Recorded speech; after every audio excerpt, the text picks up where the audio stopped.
warahmatullahi wabarakatuh. Salam pramuka. Adik-adik peserta penerimaan tamu ambalan di Ambalan Kyai Haji Hasyim Asy'ari dan Nyai Nafiko. Alhamdulillah pada kali ini kita bisa bertatap muka meskipun tidak secara langsung, yang mana pada kesempatan ini saya Ayufi Solihodin akan menyampaikan materi tentang kepemimpinan di dalam organisasi. Mudah-mudahan yang akan saya sampaikan ini bisa menjadi bekal bagi adik-adik untuk menjadi anggota di Ambalan Kyai Haji Hasyim Asy'ari dan Nyai Nafiko. Baik, adik-adik, yang pertama kita ketahui dulu apa yang dimaksud dengan pemimpin, apa yang dimaksud dengan kepemimpinan.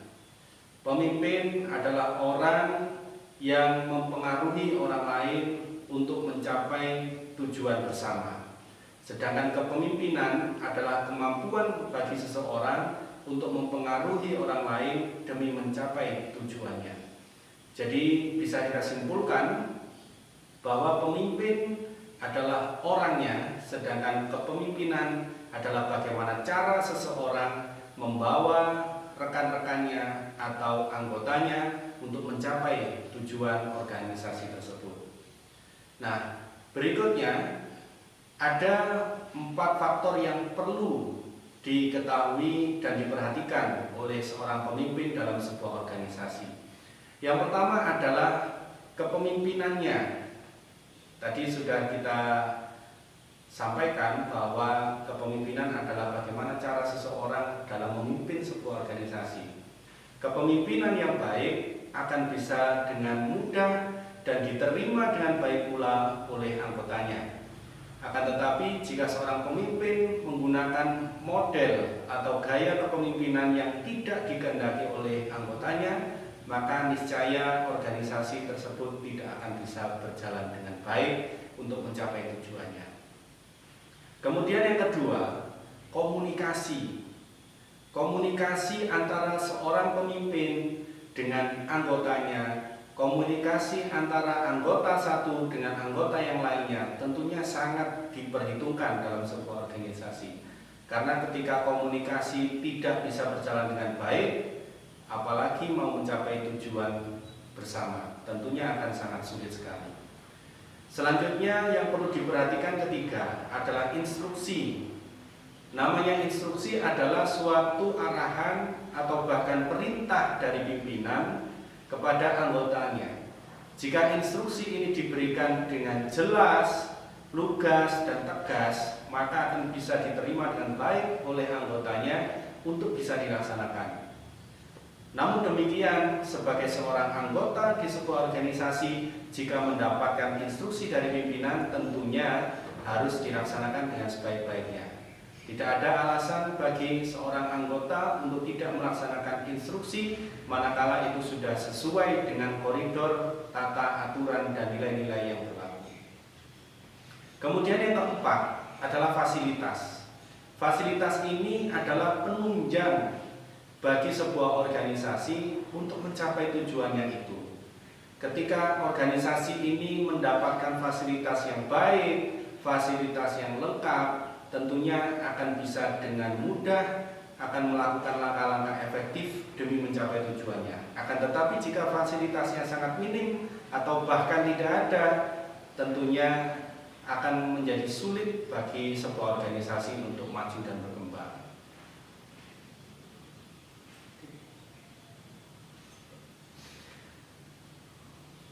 Selanjutnya adik-adik, ada beberapa tipe kepemimpinan yang perlu kita ketahui.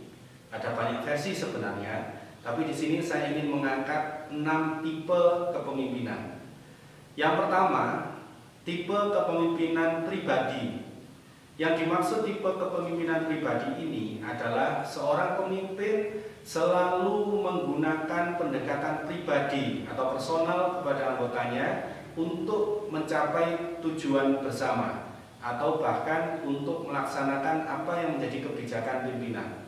Selalu melakukan pendekatan pribadi dengan harapan anggotanya bisa melaksanakan instruksi atau kebijakan itu dengan senang hati, dengan lapang dada, penuh keikhlasan. Kemudian tipe kepemimpinan yang kedua adalah non-pribadi. Kebalikan dari pribadi, non-pribadi ini sama sekali tidak melibatkan keterikatan rasa personal antar pimpinan dan anggota, sehingga apa yang menjadi keputusan dari pimpinan akan dilaksanakan tanpa adanya pendekatan pribadi terlebih dahulu.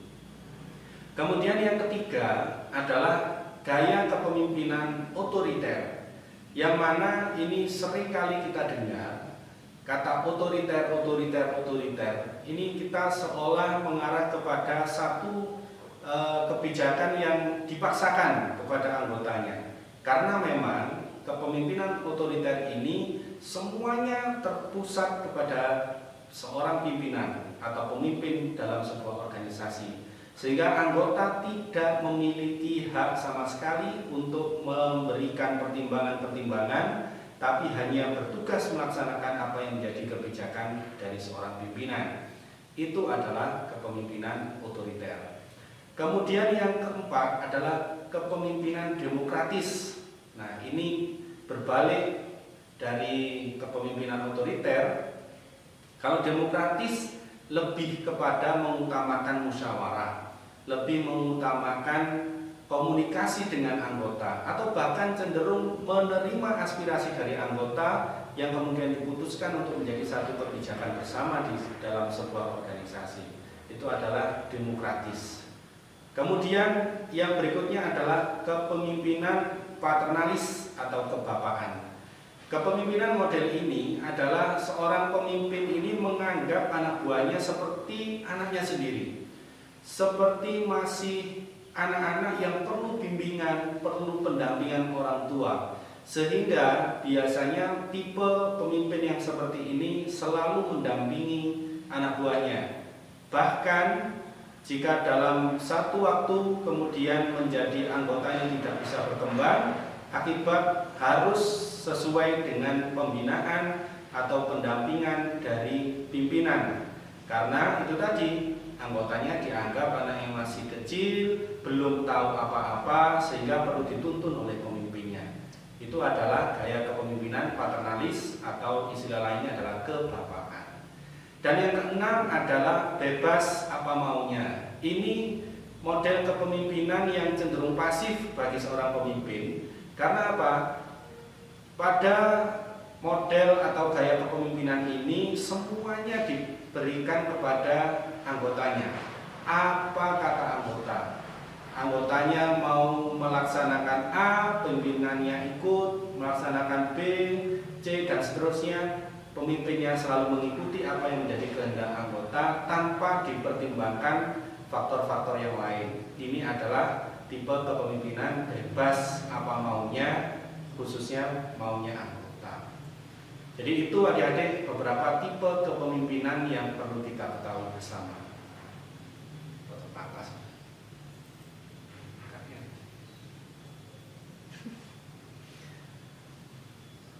Nah,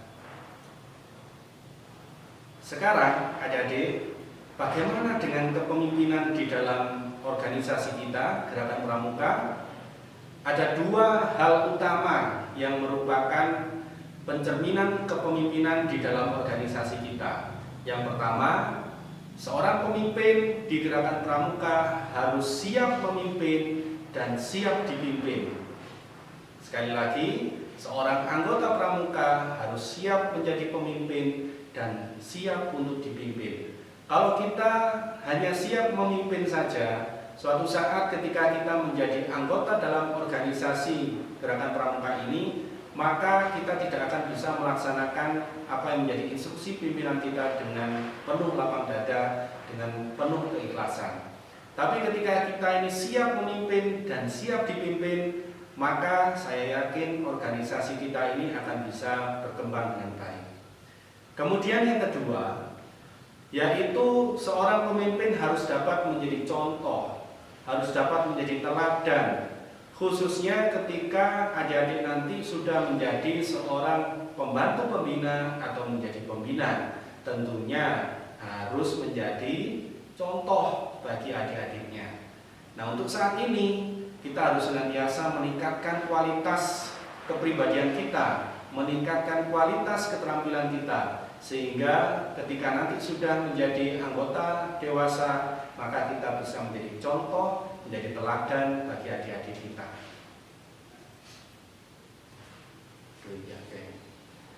Tugas pemimpin bahas satu-satu mulai ya. Adik-adik yang saya banggakan, sekarang kita akan mengetahui apa saja tugas dari seorang pemimpin itu. Apakah hanya memerintah kepada anak buah? Tentunya tidak. Perlu kita ketahui beberapa tugas dari seorang pemimpin. Yang pertama, seorang pemimpin harus mengantarkan atau menggerakkan anggotanya ke arah tujuan bersama organisasi tersebut. Tentunya seorang pemimpin dibekali skill, dibekali kemampuan untuk mempengaruhi, untuk menggerakkan anggotanya agar bisa bersama-sama bekerja sama mencapai tujuan organisasi tersebut. Itu yang pertama, jadi adalah menggerakkan atau mengantarkan, bahkan mengarahkan anggotanya. Kemudian yang kedua, menggerakkan orang dewi.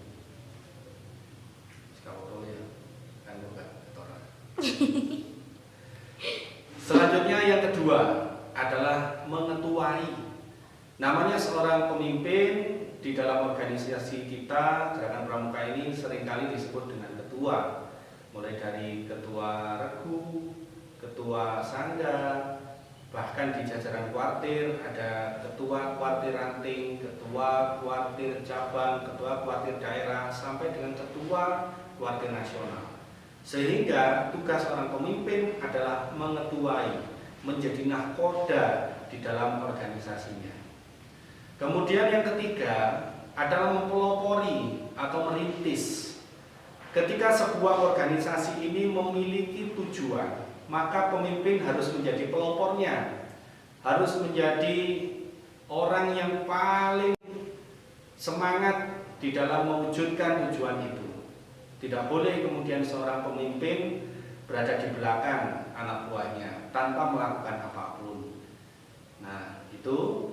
Dan yang keempat adalah memberi petunjuk, nasihat, atau bahkan juga petuah kepada anggotanya, sehingga anggota yang berada di bawah pimpinannya bisa merasa nyaman, merasa dilindungi, merasa bahwa pimpinannya dekat dengan mereka.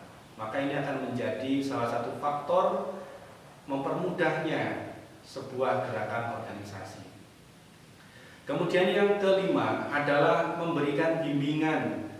Memberikan bimbingan di mana para anggota ini menjadi bingung terhadap apa yang ditugaskan kepadanya. Maka seorang pemimpin harus siap untuk membimbing.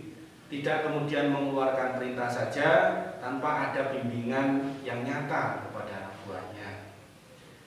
Selanjutnya adik-adik, yang keenam adalah membina untuk meningkatkan pengetahuan dan keterampilan anggota. Jadi harus siap membina untuk meningkatkan keterampilan anggotanya. Bisa kita bilang seorang pemimpin harus bisa mengembangkan minat dan bakat daripada anggotanya. Meletakkan seorang anggota tepat pada tugas sesuai dengan kemampuannya. Itu yang perlu dilakukan seorang pemimpin dalam organisasi. Dan yang ketujuh adalah menggerakkan. Menggerakkan apa? Menggerakkan anggotanya untuk bisa bekerja sama dengan kemampuan, dengan kompetensi yang berbeda-beda. Dari satu anggota dengan anggota yang lainnya tentu memiliki potensi yang berbeda-beda. Nah, pemimpin tugasnya adalah menggerakkan semua potensi yang ada di bawah organisasi yang dia ketuai, maka akan terwujud apa yang menjadi cita-cita organisasi. Aku maju ini sedikit. Oke. Baik, adik-adik, sekarang yang tidak kalah pentingnya, apa yang menjadi tanggung jawab bagi seorang pemimpin? Tentunya Jadi semuanya paham bahwa setiap pemimpin akan dimintai pertanggungjawabannya, baik di dunia maupun kelak di akhirat. Saya yakin adik-adik paham itu. Sekarang kita coba ulas satu persatu.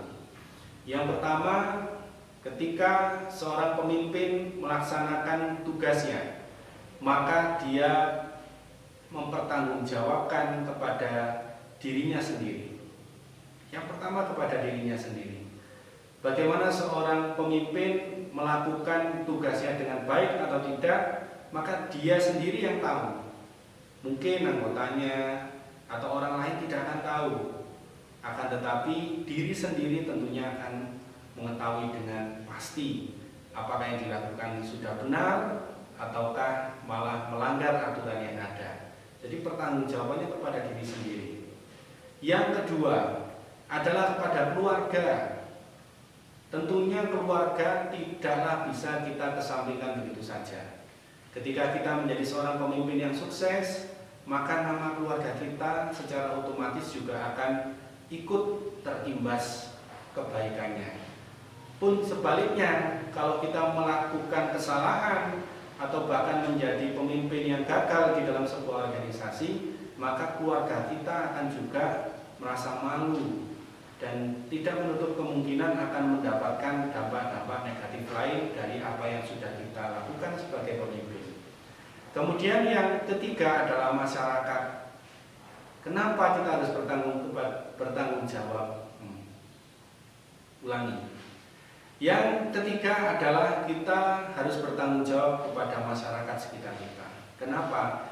Karena setiap apa yang kita lakukan sebagai seorang pemimpin di dalam sebuah organisasi tentunya ada imbas kepada masyarakat sekitar, baik secara langsung maupun tidak langsung. Sehingga tentunya kita perlu memperhatikan baik-baik langkah kita, sehingga sebisa mungkin kita hindari kerugian bagi masyarakat, kerugian baik finansial, kerugian sosial, dan lain sebagainya. Kemudian yang keempat adalah bertanggung jawab kepada bangsa dan negara. Kita sebagai warga negara Republik Indonesia tentunya tidak berharap negara kita ini dicatat oleh sejarah sebagai negara yang paling banyak masalah yang dialami oleh pemimpinnya. Maka dari itu ketika kita diberi amanah untuk menjadi seorang pemimpin di dalam organisasi apapun juga, tentunya kita harus ingat bahwa kita juga perlu bertanggung jawab kepada bangsa dan negara kita. Dan yang terakhir, tidak kalah pentingnya adalah kita harus bertanggung jawab kepada Tuhan Yang Maha Kuasa.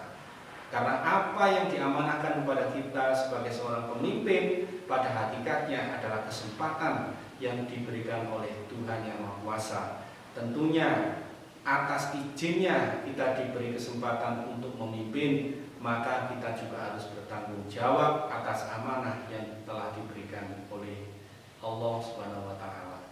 Sehingga semua yang sudah kita lakukan tentunya perlu dihati-hati ketika menjadi seorang pemimpin, agar pertanggungjawaban kita kepada semua yang saya sampaikan tadi bisa diberikan dengan baik tanpa meninggalkan suatu kesalahan yang kemudian dicatat oleh sejarah di sekitar kita.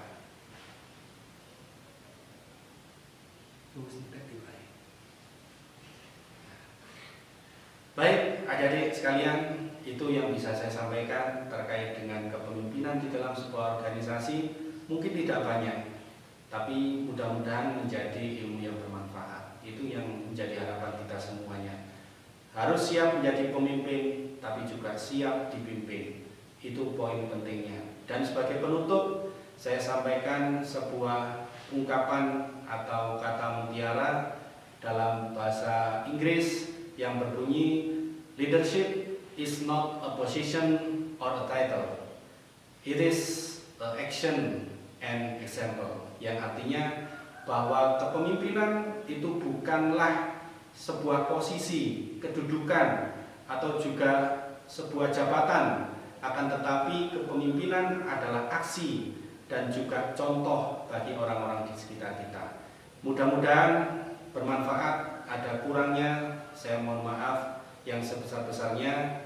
Selamat mengikuti kegiatan penerimaan tamu ambalan Kiai Haji Hasyim Asy'ari dan ambalan Nyai Nafikoh. Selamat berjuang. Saya akhiri. Wassalamualaikum warahmatullahi wabarakatuh. Salam Pramuka.